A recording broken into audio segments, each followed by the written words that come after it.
And good morning, good morning. The SEC Insider Hit today is brought to you by Havana Smoke Shop, 2 locations, I-55 North, Frontage Road, and their new location, Reservoir, Fannin Market. Great selection of premium cigars at Havana Smoke Shop, including Olivas, Rocky Patel's, Fuentes, Liga Privadas, and many, many other options at Havana Smoke Shop, Fannin Market Reservoir, I-55 North Frontage Road. We'll have Keith Carter in a few minutes, AD at Ole Miss. Get a report from Oxford. We're bouncing off the most exciting player to play college football because Bruce Feldman and Andy Staples, 2 national college football writers, wrote a piece, the most exciting college player I've ever covered. For Feldman, it was Reggie Bush, and that's a great one.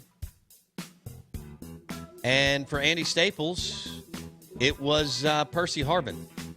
If you talk to Dan Mullen, he'll tell you that's probably the most talented player he has coached. And I'm looking at this play from the 2006 SEC championship game where Harvin takes the ball and goes 67 yards over Arkansas and Houston Nutt. Blake, speaking of, you realize Houston Nutt coached in 3 SEC championship games for the Hogs? Yeah, and he's coached in like 5 Cotton Bowls or something like that. It's some ridiculous And the number. guy was super successful and could not get another gig. It's crazy. And he was young. Still is, but really young when he left Ole Miss. That's crazy.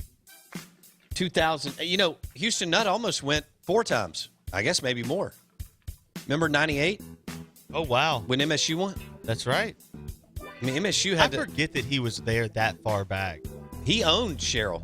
Yeah. Because Arkansas was always right in between Alabama and Ole Miss.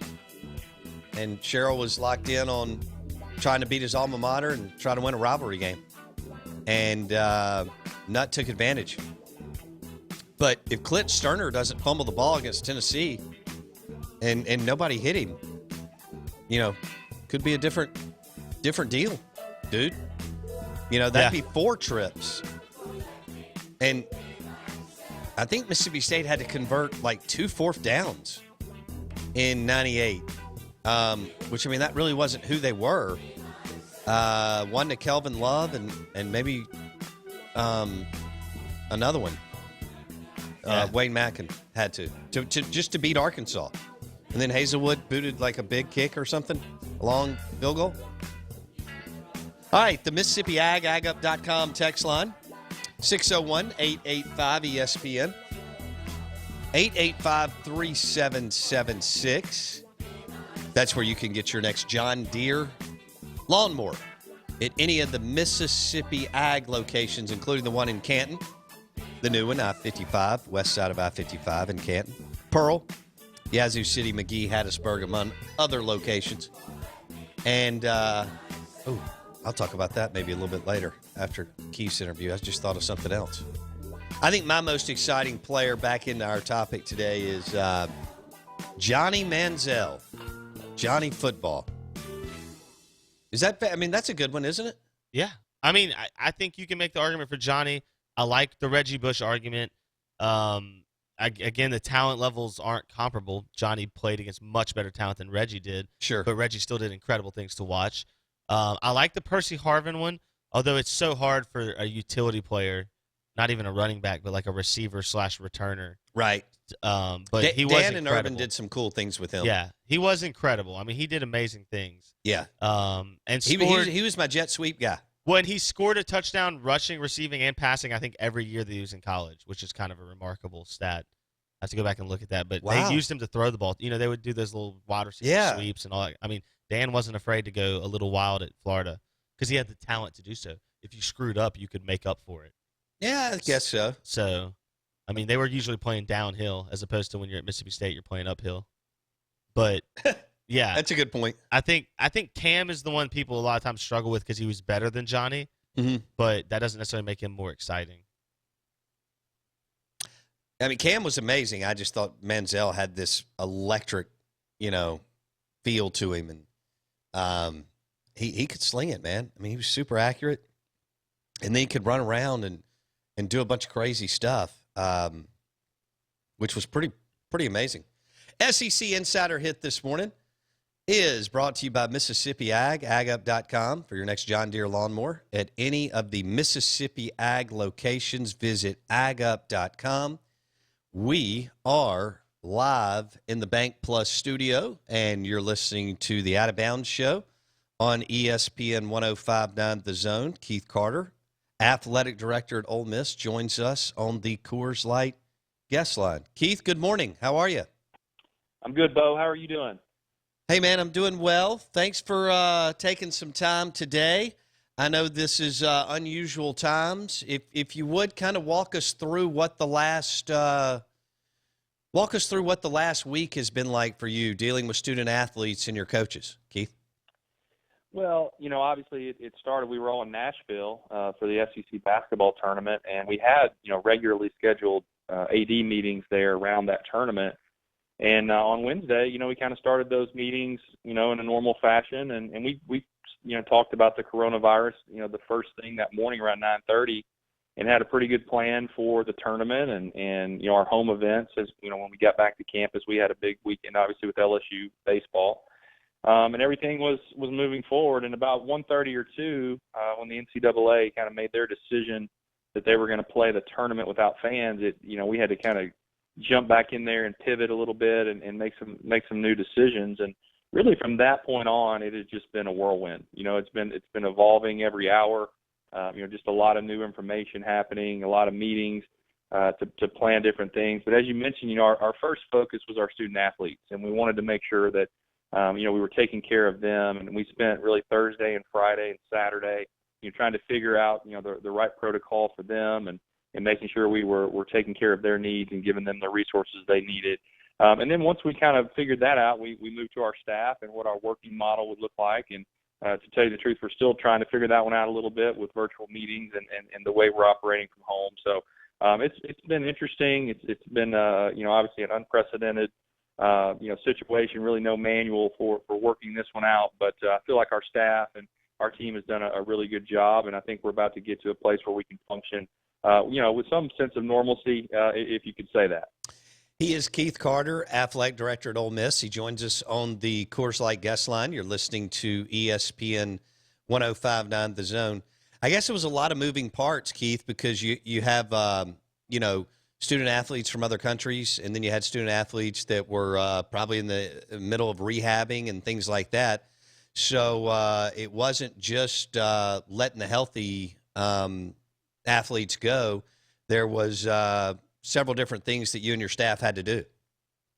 Yeah, no question. There were so many unique circumstances, and the general thought was we wanted our students to remain at home. If they, we were on spring break, so a lot of them were not in Oxford, and so we said, hey, just stay where you are. If you need help, we can help you from Oxford. If we need to send you your books, if we need to get in your dorm room or your condo or whatever, we can do that and send you the things that you need. If you do need to come back to Oxford, come back and get your stuff and then head back home. But there were some students, like you said, international students, some students with special, circumstances that it was better for them to stay in Oxford. And so we do have some students in Oxford that, obviously we're going to take care of and make sure they have access to food and, resources here in town. But really the essential things are the medical piece. We do have 2 training rooms that are open on appointment-only basis for our student athletes. Really all of our other facilities are in lockdown. Even our coaches and staff, we recommended, that they work from home and come to the office only if needed. And if you come, don't stay. Pick up what you need and head back home. So just trying to do our part here in Oxford to try to slow this thing down. And I really commend Mayor Tannehill for the things she's done as well. And obviously Oxford is such a town-gown relationship. We want to do everything we can as a university and as an athletic department to help out our town here and try to slow this thing down. Keith Carter on the Out of Bounds show. Keith, let's switch gears here. We should be getting ready for a big day of March Madness. It's weird. This is a lot of people believe that it's the best 4 days in sports. I do. and we'd be getting ready for about 12 hours of hoops starting around 11 o'clock Central Time. And as a former SEC basketball player at Ole Miss, it's kind of it's that void, right? I mean, it's kind of weird not having the first 4 days of all the fun in the tournament.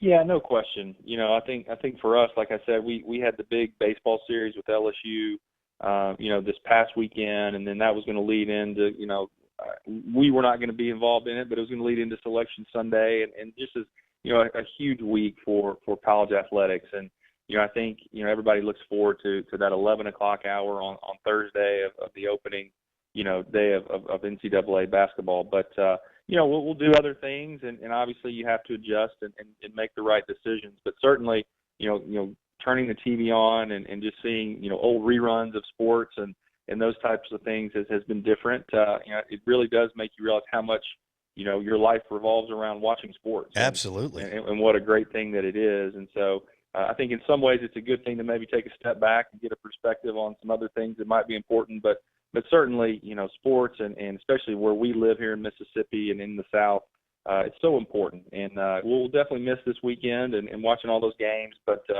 doing the right thing is the most important thing right now.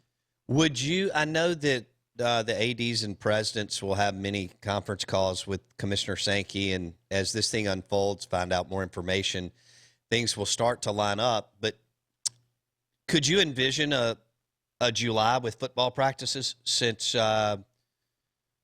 because everybody missed spring practice? And that's kind of a new calendar year for the SEC, I think, that starts, I guess, technically July 1. Yeah, and I think that's the hope. I think that sometime in June, July, in that time frame that we could, maybe get back to some business as usual, and try to adjust and get student athletes back on campus and get them training and do some things like that. But, I think at Ole Miss, our focus in the immediate has been to take care, again, of these kind of real-time needs of our students and our staff and our community. But I think next week we're really going to turn to planning for later this spring, the summer, the fall, what that looks like, because, we're going to have time to do that. So I think that the hope is that we can do the right thing in the short term, get this thing flattened out and do our part to hopefully make it go away, and then jump into, some activities in the early summer and late summer and get ready for the fall. So we do have a standing 11 o'clock meeting, conference call every day.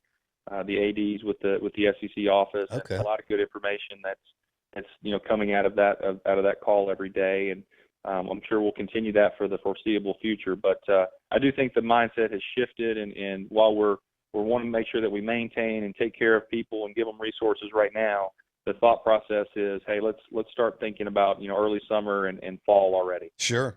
Keith Carter, athletic director at Ole Miss, on the Out of Bounds show, ESPN 105.9 The Zone. Have you had a conversation with Coach Bianco since this all went? I mean, you're talking about a team that won 16 in a row. That had to be tough last week, because there was a lot going on with that squad, and they were doing everything that you wanted them to do on the field. Keith?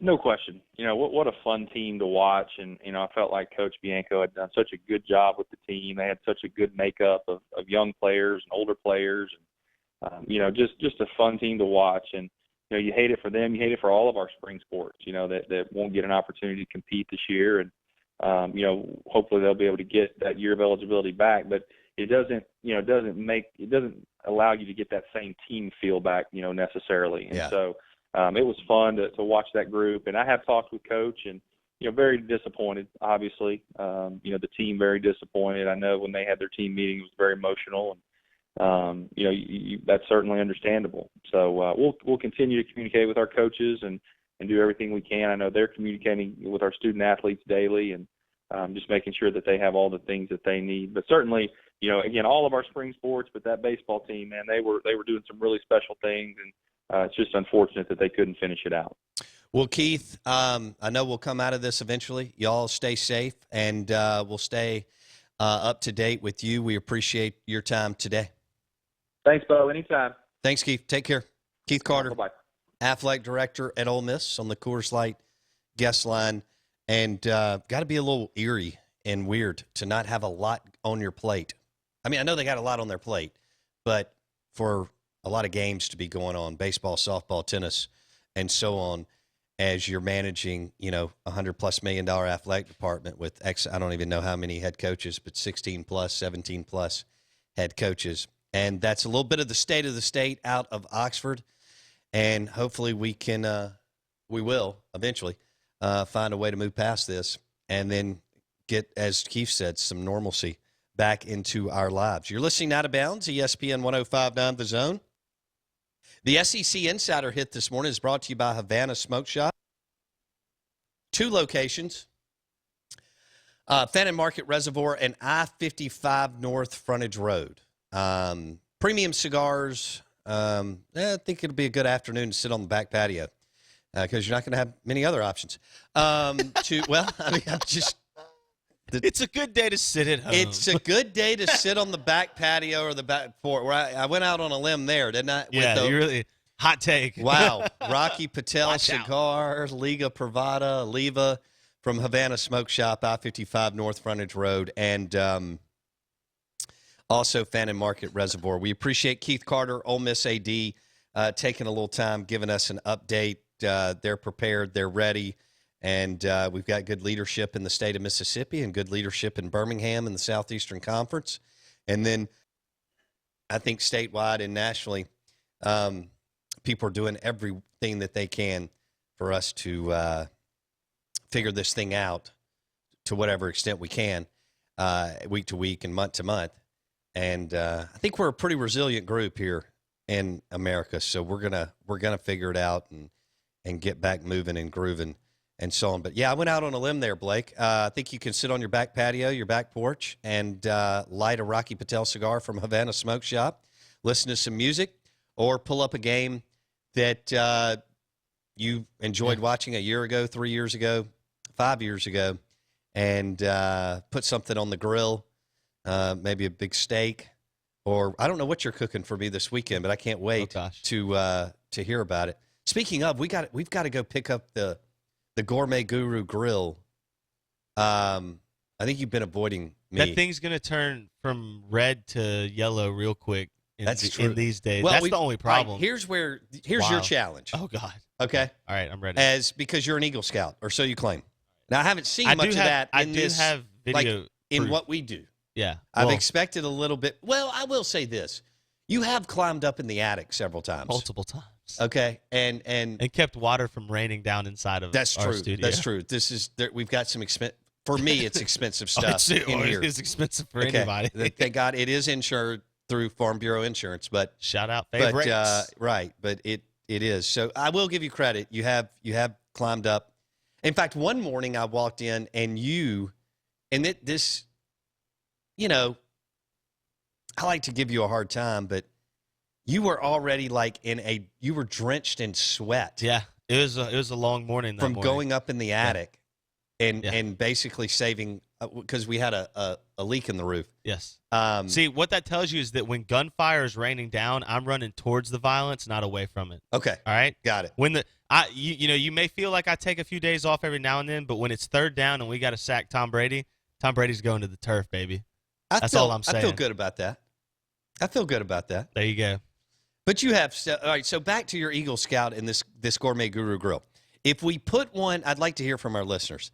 If we put one in the breezeway here, so that we can cook food while we're on the air, or after, whatever. Yeah. Where are we going to chain it?